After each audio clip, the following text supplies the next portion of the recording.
Hello everyone, this is the Underdog, aka the German Viking, and I know I'm a little bit late, but I'm busy with life, and that's just how life is. So, Anita Sarkeesian is at it again. She's basically going around, I would say, doing a tour of blackmailing on Twitter and publicly as well to basically get paid and threatens if they don't adhere to her own rules. They're gonna get threats and basically accused of stuff. So there are two articles from one angry gamer I wanted to cover. And so this first one is Anita Sarkeesian tries to weasel into a consultancy gig on Cyberpunk 2077. Culture critic Anita Sarkeesian is desperately trying to get back into gaming gig again. Yeah, of course she is. The Queen of Consternation made tweets recently indicating that she wants to dig her claws into one of the most highly anticipated games due out next year. She out and out requested CD Projekt Red to bring her on as a consultant for Cyberpunk 2077. Why should they? On June 16th, she tweeted out in a reply to Ryan Boyd, who had his own criticizing CD Projekt Red's explanation of body horror and the lack of sanctity in honoring one's temple that essentially turns it into a profane display of degeneracy. Sarkeesian, nonplussed at the existential conversation regarding Puritanism versus transhumanism, decided to hijack the topic at a request consultancy job at CD Projekt Red. So let's actually hear what she is saying. Hey CD Projekt Red, I'm always available for consulting because it sure sounds like you might need it before the whole internet dranks you for what sounds like some potentially sexist representations, which we all know you've struggled with in the past. Oh, fuck off. Sarkeesian then uses the opportunity to plug her own site, of course she does, and promote her new consultancy outfit, which is designed to reshape the way people engage with interactive entertainment, and or more realistically convince people to disengage from a game that's no longer made to be fun. Nudity itself isn't the problem. Then why are you talking about it, Anita? Why are you talking about it? Neither is showing and expressing sexuality or a sexual desire. It's about how it's represented and what values the overall narratives promotes.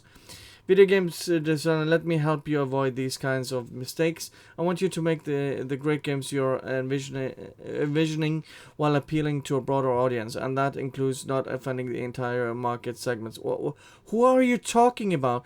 Who are you? Who is offended here? The reply is just awesome. They want their game to be successful, not die. Yeah, exactly. They don't. Who are they offending? The only ones you claim to be offended is you. You can't speak for people. The game will be good without your help, and if you did, it would only get worse. And Keen Gaze, nice for him to be included in the game. Oh, sorry, in the article. She tried to do the same with TW3 and Kingdom Come Deliverance. Both of them were a Game of the Year without her. I think it's The Witcher 3, what he's referring to. Please notice me. Please. The internet says stop paying attention to me. I just want to be relevant. Why won't you listen? That's kind of funny. Nice big title you have there, CD Projekt Red. With Cyberpunk 2077, it would be a shame if I smear your game and your video game company as being racist and sexist bigots. I've got the video media on my side, and so you better hire me. That's exactly what she's trying to do. Sorry, what? EA is donating millions of dollars to non-profits working to end bullying and online harassment? Some fucks. So now she's going after EA as well. Jesus Christ. They didn't speak up during Gamergate at all. Yeah, because that would have been an even worse scenario for EA. They're already the shit stain of the gaming industry, and they would go after their audience more. How does that make any sense for EA to do? Femme Frequency has been a non-profit in front of lines of this issue for years, constantly struggling with funding. How have you wasted at least $1 million, and you claim to be struggling with funding? How that doesn't even make sense. Don't get me wrong, these companies need to speak up and fund initiatives that end online harassment. But those of us who were canaries in the coal mine, oh my god. You went to the UN and bitched about mean words on the internet, you goddamn con artist. Who sacrificed to make sure people recognize this diet problem. We are not remembered when it's politically safe to speak up. Yeah, it was a bullshit narrative you made up about Gamergate being a harassment campaign. Jesus Christ. This year's E3 was the second worst year for female representation since we started collecting data for 5 years ago. Not a great sign for the state of the industry. Yeah, you misread your own statistic there, because now people can choose their own characters, which means you could play as a woman if you want to. The same is for men. The male representation has been down as well, but that's not included because it's only fits your narrative. We started collecting this data 5 years ago when everyone declared E3 2015 the year of the woman. That year, only 90% of the games announced had a woman as protagonist. Yeah, but how about all the games that had women in lead roles? Not the main role, but in lead roles of the game, that were supporting characters or had significant roles. You don't count that? No. Just a video narrative. This year, 2019, it's only 5% of games. We've seen a significant jump in games with multiple character options. That's great, but it should be in tandem with games that are starring solo female characters. Yeah, because you're the only one that can make demands. Not in place of, it's important we have opportunities to play through the stories about women and their life. Why is it important? You haven't even made the case of anything. You just give me money, or I'm gonna accuse you of doing stuff. That's basically what she's doing here. She's basically just blackmailing people to give them money. And you have this other article from One Angry Gamer, more recent, June 21st. Anita Sarkeesian is going broke. Some videos have been popping covering the finances of feminist frequency, headed up by cultural activist Anita Sarkeesian. The videos have detailed how much money the organization has brought in annually and how much money it's been losing each year on end. It isn't good. Yeah, she's putting trans people on the streets. It's not a good look, I mean. Following Anita Sarkeesian's unrequited bid to consult on Cyberpunk 2077, which allows people saw her as attempting to weasel back into the spotlight, which after some SJW's outlets tried calling it racist and homophobic. However, there was a reason behind this calculated maneuver to grift. Apparently, Sarkeesian is going broke. In a video by The Quadrant, he breaks down from his frequencies revenue intake of the years, and things are not looking good at all. You can check out the video below. Yeah, go and listen to The Quadrant. He's awesome.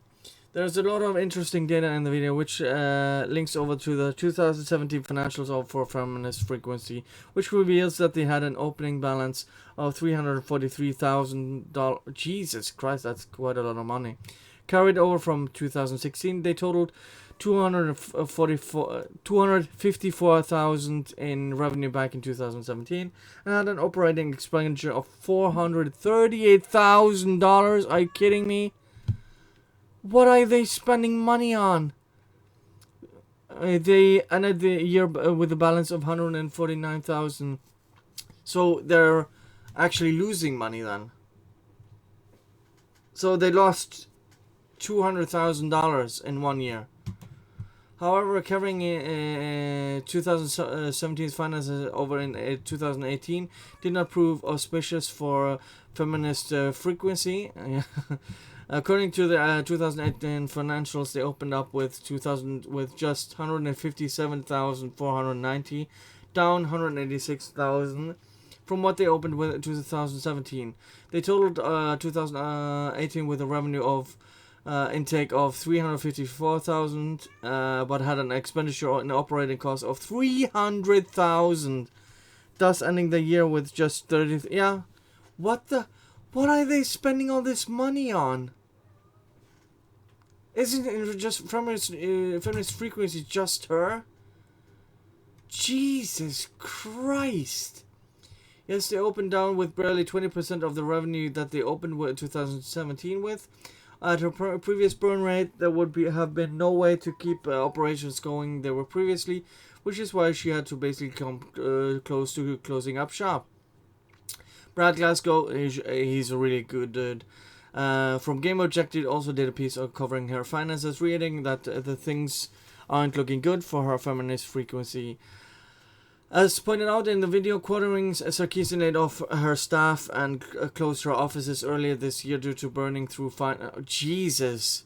So it's even worse than I thought. This was glossed over in a puff piece published on Polygon on June 19th, 2019, where it was stated, earlier this year Sarkeesian decided that feminist frequency needed to change. She ceased taking a salary and laid off her co-creators and closed friends Ebony Adams and Petit. She closed her offices and stopped making videos. Oh, cry me a river. Cry me a river. If the 2018 budget sheet is anything to go by, Sarkeesian is running on financial fumes.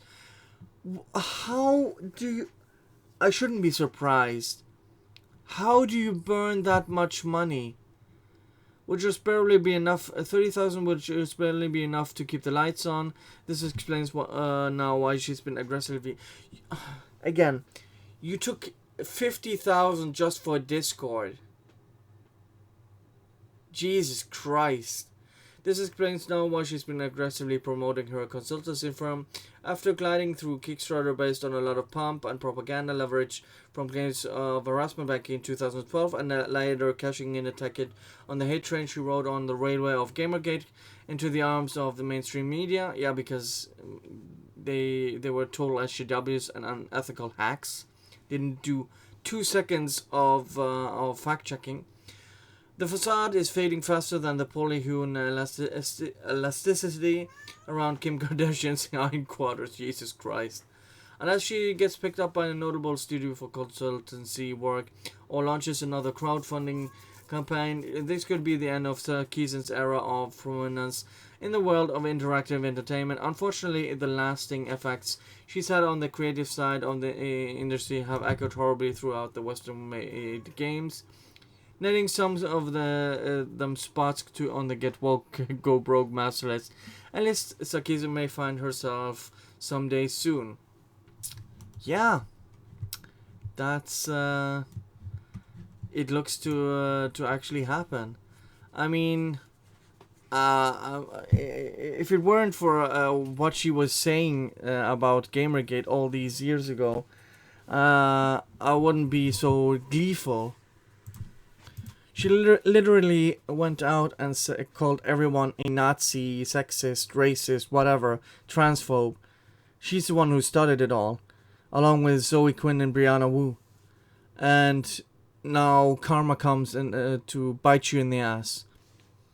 That's, I mean, I don't have any empathy towards this person who has lied about gamers for, well, 7 years now.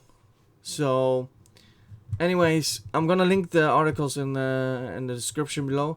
Thank you guys for watching, and see you guys next time. Bye.